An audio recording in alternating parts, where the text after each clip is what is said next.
नमस्कार, स्वागत है आपका अपने YouTube channel NCERT study point पे और मेरा नाम है अर्जुन। तो आगे बढ़ते हैं। तो आज हम देखने वाले हैं जो हमारा क्लास 10th है, इसमें जो हिंदी का विषय है, इसमें आपको इस साल क्या पढ़ना है। अगर आपको सिलेबस के बारे में जानकारी नहीं है तो आप इस वीडियो को ज़रूर से ज़रूर देखें। अगर आप इस साल क्लास 10th में आए हैं और आपको सिलेबस के बारे में कुछ भी नहीं पता है और आपके पास हिंदी विषय भी है तो आप इस वीडियो को आखिर तक देखें और ज़रूर देखें, स्किप मत करना। और ये CBSE बोर्ड के अकॉर्डिंग है और इस साल आप क्लास 10th में आए हो तो इस साल आपको देना पड़ेगा बोर्ड एग्ज़ाम। बोर्ड एग्ज़ाम में ऐसे बच्चे पास नहीं होते हैं जो पढ़ते नहीं हैं, इसलिए आप पढ़ोगे तो पास होगे। शुरू से पढ़ोगे तो अच्छे नंबर आएंगे और नहीं पढ़ोगे तो फेल भी हो सकते हो, इसलिए आप पढ़ना चालू कर दो। ये है अपना 10th क्लास, ठीक है। अब 9th में पास हो गए जैसे भी हो गए, लेकिन 10th में पास नहीं होगे अगर नहीं पढ़ोगे तो, ठीक है। ये CBSE का न्यू लेटेस्ट सिलेबस है, आप ज़रूर से ज़रूर देखें और जल्दी देखें। और अगर आपके दोस्त हैं उनके, वो भी अगर आपके क्लास में ही हैं और उनको सब्जेक्ट ये जो हिंदी विषय है इसके बारे में, जो इसका जो सिलेबस है इसके बारे में आपके दोस्त को बिल्कुल नहीं पता, कुछ नहीं पता, तो उनको आप यह वीडियो शेयर करना ताकि उनको पता चल जाए कि उनका सिलेबस क्या है, ठीक है। तो आगे बढ़ते हैं।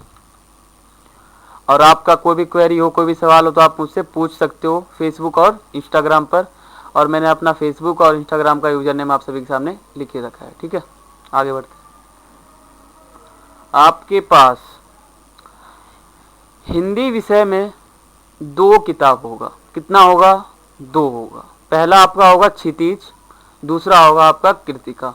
अब ये आप एक बात सुनो, देखो, आपका जो क्लास 9 था उसमें भी क्षितिज और कृतिका था, लेकिन फ़र्क क्या है? फ़र्क यह है कि क्लास 9th में आपके पास था क्षितिज भाग 1, लेकिन यहाँ पे आपके पास हो गया क्षितिज भाग 2। अब यहाँ पे आप देख रहे हो 1 अंक का फ़र्क हो रहा है, यानी आप 9th में थे तो आपके पास था भाग 1, आप 10th में आ गए आपके पास हो गया भाग 2। आप समझ गए? आप समझ गए होगे आप। यानी क्षितिज भाग 1 9th के लिए होता है, क्षितिज भाग 2 10th के लिए होता है, और कृतिका भाग 1 9th के लिए होता है, कृतिका भाग 2 10th के लिए होता है। आपको मैंने ऊपर से जानकारी बताया, वरना आप कंफ्यूज हो जाओगे कि आपके पास 9th में भी क्षितिज था, 10th में भी क्षितिज था, तो आप कंफ्यूज हो जाओगे। इसलिए मैंने आपको 2 बार हर चीज़ बता दिया है, ठीक है। आपने नोट डाउन कर लिया होगा और समझ लिया होगा। तो आगे चलते हैं और एक आप पेन और कॉपी निकाल लो ताकि आप साथ के साथ नोट डाउन करते रहो। अगर आपके पास डायरेक्ट बुक है तो आप पेन और कॉपी मत निकालना, आप सीधा टिक लगाते चलो, ठीक है। तो आगे बढ़ते हैं। पहले तो हम क्षितिज बुक की बात करेंगे, क्योंकि क्षितिज बुक बहुत ही अच्छा बुक है, इसमें आप पढ़ोगे तो आपको बहुत ही अच्छा लगेगा, है ना।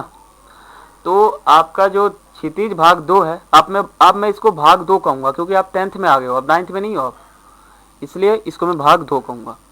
तो आप अब ये मैं आपको बता देता हूँ, जो काव्य खंड है इसमें कविताएं होती हैं, और जो कविता लिखता है ना, तो जो कविता लिखता है तो लिखने वाला व्यक्ति जो है ना वो कवि होता है। क्या होता है? कवि। यानी कविता लिखने वाला व्यक्ति होता है कवि, और कहानी लिखने वाला व्यक्ति होता है लेखक। ये मैंने आपको बताया ताकि आप कंफ्यूज ना हो, ठीक है।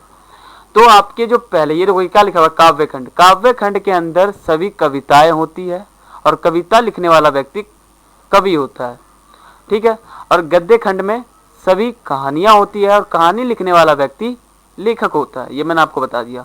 आपके जो पहले कवि हैं सूरदास जी, ठीक है, इनके द्वारा लिखा हुआ जो चैप्टर है ये आपका आ रहा है, ठीक है, ये आपका आ रहा है। दूसरा जो तुलसीदास जी हैं इनके द्वारा लिखा हुआ कविता आ रहा है। तीसरा आपका इस साल नहीं आ रहा है, ठीक है, आप तीसरे को कट मार लो, ये आपका नहीं आ रहा है। चौथा आपका आ रहा है, पांचवा आ रहा है, छठा आ रहा है, लेकिन 7वां और 8वां नहीं आ रहा है, इसको आप काट मार दो, ठीक है, इसको काटो, इसको क्रॉस कर दो, ठीक है। और आपका जो 9वां चैप्टर है ये आपका इस साल आ रहा है, ठीक है, इसको आप टिक लगा लो। तो आपका दूसरा बुक है ये, ठीक है। ये मैंने आपको कौन सा बताया, ये आप कंफ्यूज मत हो ना, ये जो मैंने आपको बताया ना, एक मिनट, ये मैंने आपको जो बताया है ये है आपका काव्य खंड। ये जो पन्ना है ना पूरा का पूरा, ये आपका काव्य खंड है, यानी इसमें कविताएं हैं। और ये जो व्यक्ति है ना ऊपर नाम लिखा हुआ, ये सब कवि हैं, ये सब कवि के नाम है ऊपर जो लिखा हुआ है। आप इसको चैप्टर मत समझना, ये जो ऊपर नाम लिखा हुआ है सूर्यकांत त्रिपाठी निराला जी, ये जो है कवि के नाम है, इन्होंने इस चैप्टर को लिखा है अपने हाथों से। तो ये मैंने आपको बताया, ये है काव्य खंड। अब बात कर लेते हैं इसी बुक का गद्य खंड जो है, यानी कहानी वाला पार्ट जो है, उसमें लेखक होते हैं, उनका पढ़ते हैं, उनका देखते हैं कि उन्होंने कौन सा लिखा है चैप्टर और उसमें से कौन सा आ रहा है और कौन सा नहीं आ रहा है। ठीक है, तो आगे बढ़ते हैं। अब इसी बुक का दूसरा पन्ना है, ये है अपना गद्य खंड। अब आप इसमें समझो, 1 मिनट बस। ये जो आपका गद्य खंड है, गद्य खंड का मतलब होता है कहानी। इसमें जितने भी आपको गद्य खंड में कुछ भी मिल जाए ना, उसको आप कहानी समझना। और उसमें जो ऊपर लिखा रहेगा ना व्यक्ति का नाम, और ये समझ लो व्यक्ति का नाम जो है वो बोल्ड करके लिखा रहेगा। बोल्ड मतलब डार्क, ऊपर जो नाम लिखा हुआ है व्यक्ति का नाम है, आप कंफ्यूज मत होना। ठीक है, और कहानी लिखने वाला व्यक्ति होता है लेखक। मैं आपको बहुत बार बार बता रहा हूँ। ठीक है, आप ध्यान रखना इस बात की। ठीक है, तो आपका जो 10वां चैप्टर ये आपका आ रहा है नेताजी का चश्मा। अब नीचे जो लिखा हुआ है वो है पाठ, ऊपर जो नाम लिखा हुआ है वो है लेखक का नाम, कंफ्यूज मत होना आप। 10वां आपका आ रहा है, और जो आपका 11वां है वो आपका आ रहा है, 12वां आपका आ रहा है, लेकिन 13वां नहीं आ रहा। 13वां को क्रॉस कर दो आप। ठीक है, क्रॉस, ये नहीं आ रहा है। 14वां चैप्टर आपका आ रहा है, 15वां नहीं आ रहा है, इसको आप क्रॉस कर दो। और 16वां आपका आ रहा है, और 17वां आपका आ रहा है। ठीक है, आपने क्रॉस कर दिया और जो आ रहा है वो उसको आपने टिक लगा दिया। ठीक है, तो क्षितिज भाग 2 हमारा यहाँ पे होता है कंप्लीट। क्या होता है? कंप्लीट। तो आगे बढ़ते हैं। अब हम आ गए हैं कृतिका भाग 2 की ओर। आपके पास 9th क्लास में कृतिका भाग 1 था, यहाँ पे कृतिका भाग 2 हो गया, यानी क्लास बढ़ा तो भाग भी बढ़ गया, है ना। तो यही फर्क है। तो इसमें जो आपका ये भी आपका कहानी है, ये मत समझना कि कविता है, ये कहानी है आपका। और ऊपर जो आपका लिखा हुआ है ना, ये है आपका चैप्टर, अध्याय, और नीचे जो नाम लिखा हुआ है ये है लिखने वाले व्यक्ति का नाम। ठीक है, यानी लेखक का नाम। तो आप ये देख लो, जो माता का आंचल है ये आपका आ रहा है, और जो आपका दूसरा है ये आपका आ रहा है, तीसरा आपका आ रहा है, चौथा आपका आ रहा है, 5वां आपका आ रहा है। यानी कृतिका भाग 2 में आपका कोई भी चैप्टर डिलीट नहीं है, इसमें आपका पूरा का पूरा बुक आ रहा है।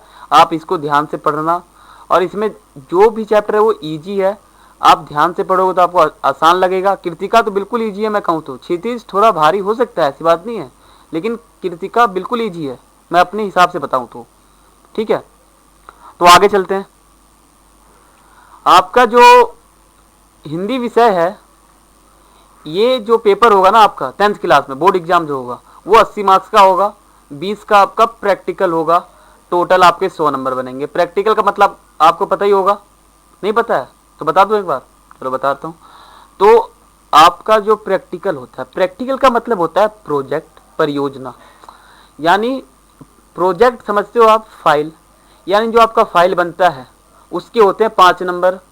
आपका जो हाजिरी है, अनुशासन है, ठीक है, आपका जो व्यवहार है, इन सब को जोड़ के, और आपका नोटबुक, इसको जोड़ के आपके 20 में से नंबर लगते हैं। ठीक है, अगर आप अच्छे बच्चे हो, क्लास में रोज जाते हो, हाजिरी सही है, प्रोजेक्ट है, कॉपी है, अनुशासन है, सब कुछ है, तो आपको 20 में से 20 नंबर भी मिल सकते हैं, ऐसी बात नहीं है।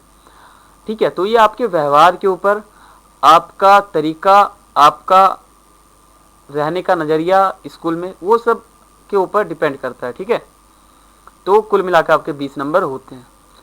आपका 80 नंबर का आपका पेपर होगा बोर्ड एग्जाम में, मैंने आपको बता दिया। तो कुल मिलाकर आपके 100 मार्क्स के होंगे ये सब्जेक्ट आपका होता है 100 मार्क्स का, लेकिन पेपर 80 मार्क्स का होता है। क्यों? क्योंकि 20 नंबर जाता है प्रैक्टिकल की ओर, समझे ये। तो फिर मैंने आपको बता दिया, पेपर बता दिया, तरीका बता दिया, प्रैक्टिकल बता दिया। ठीक है, और अगर आप अभी तक हमारे चैनल को सब्सक्राइब नहीं किए हो तो सब्सक्राइब अभी तुरंत के तुरंत कर लो, और बेल आइकन पर क्लिक कर दो, क्योंकि बाद में आप भूल जाते हो और आपका नुकसान हो जाता है, क्योंकि आपके पास हमारे वीडियो का नोटिफिकेशन नहीं आएगा। ठीक है, तो आगे चलते हैं। सब्सक्राइब कर दो चैनल को, बेल आइकन पर क्लिक कर देना, लाइक कर देना और शेयर कर देना, ताकि आपके दोस्त हैं उनको अगर जानकारी नहीं है सिलेबस के बारे में तो उनको भी जानकारी हो सके। और आपका कोई भी कमेंट हो, कुछ आपकी प्रतिक्रिया हो, तो आप मुझे कमेंट बॉक्स में कमेंट कर सकते हो। ठीक है, हमारे चैनल का नाम NCERT स्टडी पॉइंट है, ये देखो। ठीक है, और हमारे चैनल का लोगो ये है।